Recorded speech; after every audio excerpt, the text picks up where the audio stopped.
ஸ்ரீராமன் வனவாசம் போறேன்னு சொன்ன உடனே அங்கிருந்த எல்லாரும் அப்படியே ஸ்தம்பிச்சு போயிட்டாங்க. யாராலையும் எதுவுமே பேச முடியாம மனசொடைஞ்சு போய் நின்னுட்டாங்க. இந்த வரிகளை யார் கேட்டாலும் அந்த நொடி அவங்களால எதுவும் பேச முடியாது.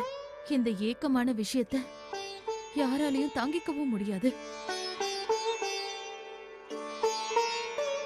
அர்ச்சனா, என்னாச்சு? அர்ச்சனா, உடம்பு சரியில்லையாமா? உன் முகம் கூட ரொம்ப வாடி போயிருக்கே. இல்லக்கா? ஆமா, உடம்பு சரியில்லையாமா? இல்ல பெரியம்மா, நான் நல்லதா இருக்கேன். குழந்தை ரொம்ப கஷ்டப்படுத்தினானா?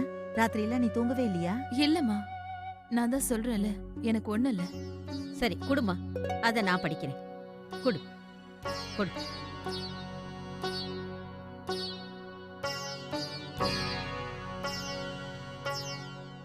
என்ன பொறுத்த வரைக்கும் வேலையை பகிர்ந்துக்கிறது ரொம்ப நல்லது. ஏன்னா வேலையை சீக்கிரம் முடிஞ்சிடும். நமக்கும் தெரியும் எந்த வேலை முடிஞ்சது எந்த வேலை முடியலன்னு. அதுக்கு முன்னாடி ஒரு லிஸ்ட் போட்டுடலாம். ஐடியா நல்லதா இருக்கு. அப்ப எழுது. நாம அர்ச்சனா வீட்டுக்காரங்க, அப்புறம் நம்ம சமூகத்தில் இருக்கிற முக்கியமான ஆளுங்க. அப்பா இப்ப அவரு பெரிய ஸ்டார் ஆயிட்டாருப்பா. எல்லாரும் அவரை பாக்குறதுக்காக ரொம்ப பரபரப்பா வந்துட்டு இருக்காங்க. அது உண்மைதான். அப்பா சாப்பாடு எப்படி பண்றது? என்ன பண்றதா? சாப்பாடெல்லாம் நம்ம வீட்லயே பண்ணிடலாம். எல்லாம் நம்ம நாட்டு ஸ்டைல் தான். அம்மா நிறைய பேர் வருவாங்க, அதனால நம்ம ஹோட்டல்ல ஏற்பாடு பண்ணிடலாம். முடியவே முடியாது. சமையல் எல்லாம் நம்ம வீட்ல தான் பண்ணணும், சரியா? அண்ணா ப்ளீஸ், அவ்வளவு பெரிய ஆளுக்கு நம்ம வீட்ல சாதாரணமா சமைச்சு போட போறீங்களா? சாதாரணமா இல்ல, ருசியான சாப்பாடு. சரியா சொன்னீங்கம்மா. ஸ்வீட்டுக்கு என்ன பண்ணலாமா? அத நான் சொல்றேன். அவருக்கு என்னென்னலாம் டிஷ் பிடிக்குமோ அது எனக்கு ரொம்பவே நல்லா தெரியும். அவருக்கு என்னென்ன பிடிக்கும்னு உனக்கு தெரிஞ்ச மாதிரி அவர் பொண்டாட்டி கூட தெரிஞ்சிருக்காது. ராதிகா, அவன் கூட அவனோட மனைவியும் வருவாள்ல. முதல் தடவையா நம்ம வீட்டுக்கு வராங்க, அதனால அவங்களுக்கு ஒரு நல்ல கிஃப்டா வாங்கி கொடுக்கணுமா? பாட்டி, நான் வாங்கிட்டு வரேன். அவளே வாங்கிட்டு வரட்டும். அப்புறம் இந்த ப்ரோக்ராம நம்ம போர் அடிக்காம பாத்துக்கணும். வேணா நாம சூரஜ கூப்பிட்டு அவருக்கு பாராட்டு விழா நடத்தலாம். அவரை பத்தி புகழ்ந்து பேசலாம். அப்புறம் அவ்வளவுதான், அதோட முடிஞ்சது. நீங்க ரொம்ப சரியா சொன்னீங்க சித்தப்பா. ஏதாவது பொழுதுபோக்கு வேணும். ஆமா, ஏதாவது பாட்டு டான்ஸ்னு இருந்தா ரொம்ப நல்லா இருக்கும்ல. அது ரொம்ப நல்லா இருக்கும். ஆனா இவ்வளவு சீக்கிரத்துல இதெல்லாம் எப்படிமா முடிக்கிறது? முடியும். நாங்க ஸ்கூல் டே ஃபங்க்ஷனுக்காக ஒரு ப்ரொஃபஷனல் டான்சரை வர வச்சிருந்தோம். நான் அவங்க கிட்ட பேசி பார்க்கறேன். டைம் ரொம்ப கம்மியா இருக்கு, அவங்க வர ஒத்துப்பாங்களா? நான் ட்ரை பண்ணி பார்க்கறேன். வந்தனா, என்ன நீ எவ்வளவு வேலை தான் செய்வ சொல்லு? காலையில எந்திரிச்சு அனன்யாவை பாத்துக்கணும், அதுக்கப்புறம் ஸ்கூல் வேலை, அது மட்டும் இல்லாம எல்லாருக்கும் கிஃப்ட் வாங்கிட்டு வரணும். இல்ல அதெல்லாம் வேண்டாம், விட்டுரு. பாட்டு டான்ஸ்ங்கிறதெல்லாம் நல்ல விஷயம்தான். ஆனா நீ ஒருத்தியே உன்னால எப்படிமா அதெல்லாம் முடியும்? அம்மா சரியா தான் சொல்றாங்க. இந்த பாட்டு டான்ஸ் இதெல்லாம் அவ்வளவு முக்கியமான விஷயம் இல்ல. வேற எதெல்லாம் நம்மளால நல்லா பண்ண முடியுமோ அதை மட்டும் பண்ணா போதும். மா ப்ளீஸ், நான் பண்றேன்மா. ப்ளீஸ் எனக்காக ஒத்துக்கோங்க. சரிம்மா, பண்ண விடுங்கம்மா. அவ வேற அனன்யா மாதிரி அடம் பிடிக்கிறா.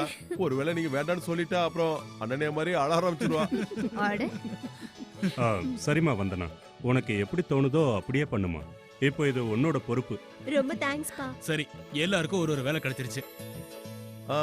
ராகுல், நீ என்ன பண்ண போற? நானா? நான் அவருக்கு பிடிச்ச மாதிரி ஒரு நல்ல டிஷ் பண்ண போறேன். சரி. எனக்கு என்னவோ கார்த்திக் ரொம்ப கவலையா இருக்க மாதிரி தோணுது. வேலையெல்லாம் அவன் நினைச்ச மாதிரி தான் நடந்துகிட்டு இருக்கு. ஆமா, எனக்கும் அப்படித்தான் தோணுது. நேத்து அவன் ஆபீஸ்ல இருந்து வந்தப்போ நானும் சாந்தியும் பார்த்தோம். ரொம்ப கவலையோட இருந்தான். ஏதோ ஒரு விஷயம் இருக்கு, உள்ளுக்குள்ளேயே வச்சு கஷ்டப்படுறான். ராத்திரி அவன் சாப்பிடும்போது நீங்க பாத்தீங்கல்ல, ரொம்ப அமைதியா இருந்தான்ல. கார்த்திக் மட்டும் இல்ல, அர்ச்சனாவும் ரொம்ப கவலையா தான் இருக்கா. எப்பவும் இப்படி இருக்க மாட்டாங்க. என்ன ஆச்சுன்னு தெரியலங்க. நான் பேசி பார்க்கட்டுமா? வேண்டாம் வேண்டாம் வேண்டாம். ஒருவேளை நம்மளுக்கு அப்படி தோணி இருக்கலாம். இல்ல கார்த்திக்கும் அர்ச்சனாக்கும் ஏதாவது பர்சனல் பிரச்சனையா இருக்கலாம். நாம அதை போய் கேட்கறது நாகரிகம் கிடையாது. ரெண்டு பேரும் சின்ன சின்ன விஷயத்துக்கெல்லாம் குழந்தைங்க மாதிரி சண்டை போட்டுக்கிறாங்க. அந்த கடவுள் கிருபையால அது சின்ன விஷயமா இருக்கணும்.